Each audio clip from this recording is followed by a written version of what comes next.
wolf. He just gave you one of the more plausible things that could have happened. And this is like in the early 2000s. Everybody's supposed to be a little bit woke by then, right? The FBI still believed Walker was responsible for Nancy's murder. Oh, you know what that boils down to? Sometimes this happens in high profile, because it sounded like it was a fairly high profile case that carried on in the area at the very least. These fuckers won't, prosecutors and shit and local governments will not admit when they're wrong sometimes. And they will keep on and on and on in the face of overwhelming either incompetence or, evidence to the contrary. Oh my God. The FBI has never tested the DNA, including semen found on Nancy Morgan. In 2000, the forensics had been turned over to the state by the medical examiners. Chris Johnson, the son of Richard Johnson, at one point contacted Mark Pensky, this writer, and claimed he knew his father's guilt and involvement in the Nancy Morgan murder. He said he had seen some legal papers regarding his father and other sexual assaults in some of his grandmother's belongings, but he didn't have access to it now. But he said his father hogtied and raped another woman, leaving her on the mountainside somewhere in Madison County. M.O. There's an M.O. At a different point in time. Yeah, pattern. And there had been some, some legal repercussions to that. Of course, they went away. See, how many people were hurt and killed and raped? And it sounds like this guy was into torture. I mean, this sounds very sadistic. They're very. I'm not saying any rape is horrible, but I mean, this sounds extended. This is very sadistic, hours, sexual, maybe days abuse. Yes, this is very horrible, very, very horrible. Chris Johnson called his father Richard the biggest liar in Madison County. Nancy's murder is still unsolved. I mean, was this investigation just completely botched? Is there a cover-up? Who killed Nancy Morgan? Why haven't they tested the DNA with modern DNA testing? But you know what? Why are all those rape kits all over the country sitting somewhere not getting tested right now? Why? We got this whole damn big pool of DNA, all from all these offenders nationwide. You have this, is it CODIS or whatever they put that against? And they're just sitting there. We know why, because women don't fucking matter. To this day, there's a war on women. Female victims do not matter. They do not. These investigators, for the most part, courts, we don't fucking matter. We're always going to be, victimized in that it's our fault. We deserved it. We were asking for it. Right. We were drinking beer. We were wearing a short skirt. We just happened to breathe and exist and have a vagina. Right. I mean, it's the same fucking song and dance. No, but it is. It was a song and dance 50 years ago when poor Nancy was murdered, and it's the same song and dance you get today. Well, I'm telling you nowadays, no matter what you believe or how your political leanings, if you can't see that there is a war on women culturally, legislatively, I mean, everybody talks about rights, but then it's like, no, we should be in the damn streets for what they do to women and what they do to kids nowadays. Let's face it, crimes against women are the only ones where somebody asks, what were you wearing? If you, Dylan, were walking down the street and got mugged and you went to the police, do you think they would ask you, well, what were you wearing when you got mugged? What if three fucking big ass dudes, because they got to be big and super powerful, because I'm a badass guy, hold me down and take my cherry? Oh, God.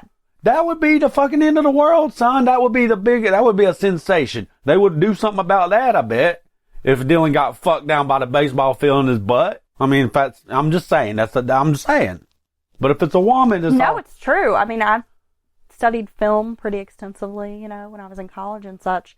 And that's the thing. If you even look at, like, movies, for example. Oh, yeah. The rape scene in Deliverance.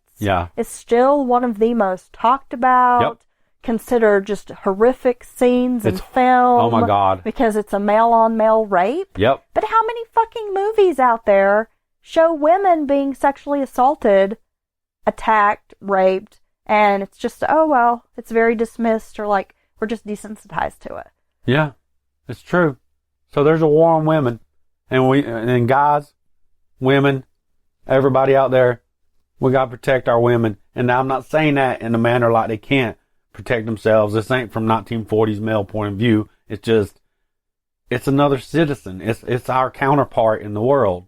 And I just don't understand why people just let it happen. They act like it's no big deal.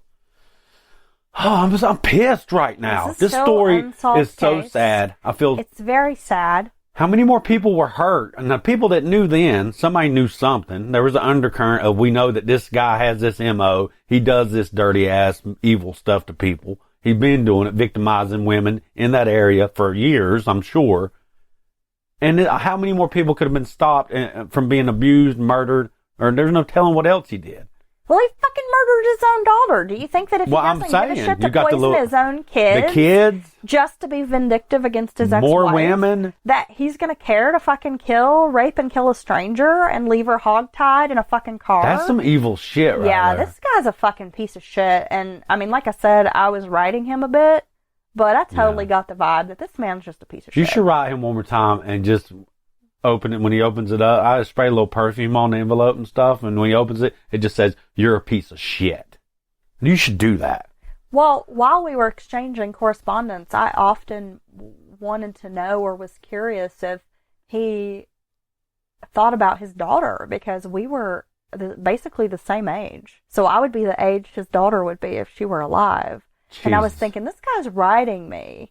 And I'm very close in age, so was he thinking at all like, wow, my daughter's life could have mirrored this person's life? No. Probably, yeah, my mom was like, I doubt it. No, he's wrapped up inside of his own, he's all about him. So the more we try to talk about this Nancy Morgan thing, the more he tried to say that his confession was fabricated. He tried pointing the fingers at Nancy's brother and father. Really? That they were involved in her murder. Okay, because that's how that works. Even though they're like miles away. Even though this guy's done all this shit to all these other people and killed his own daughter and poisoned his son. And how Nancy's father was involved and probably covered it up because he was such a big to-do. Right.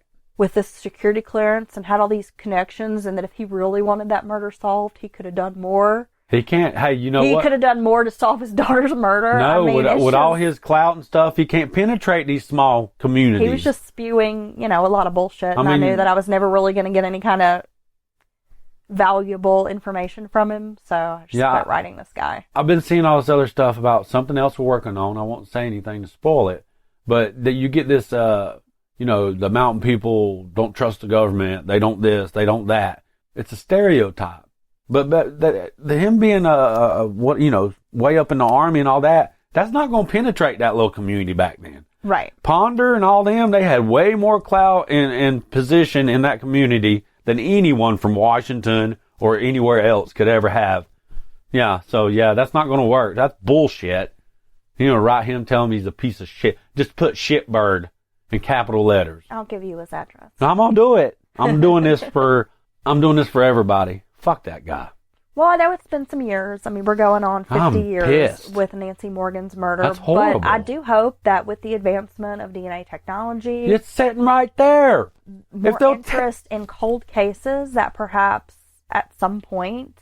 Just test it. The FBI will do a bit more to try to bring some closure to this case. We need to reach out. We need to write strongly. We need to go to the top. We need to write and ask, why has this not been tested? Well, we're talking about it here on this podcast. Okay. And we have lots of listeners out there with mountain murders. We do. I'm sure that we have some proactive individuals out there. I know we do. Who might want to make a fuss about it. Oh my God. And maybe at some point we could all pitch in and help bring justice to this poor young woman and her family, even though, her parents have passed at this point. I'll pay for the testing. But she still has that relatives. Right now. I'll pay for the testing. Siblings, probably nieces, nephews. That would greatly appreciate having some closure to this. I'll put that on record. I don't care what it costs. I'll pay for DNA testing right now. Mountain Murders will pay for it.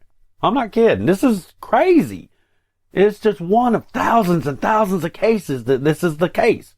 You have potential evidence and all the modern stuff nowadays and all these damn big networks, and the answer could be sitting right there to give closure to this family. And the more time passes, the more people who were involved or witnesses are dying. Forgetting. That's so long ago. I mean, this is 50 years ago. Wow. If Nancy were alive, she would be 74. Jeez Louise. So most of the people who would have been involved in this are likely, in their 70s. She had her whole life ahead 80s. of her. Yeah. All she wanted to do was help people. And she was a do-gooder. I mean, she That's really all she wanted to do. to make a difference in the world. That's one of those people who there's no telling what she would have accomplished or how many lives she would have touched. She had already touched many lives up to the point when she was brutally murdered. Exactly.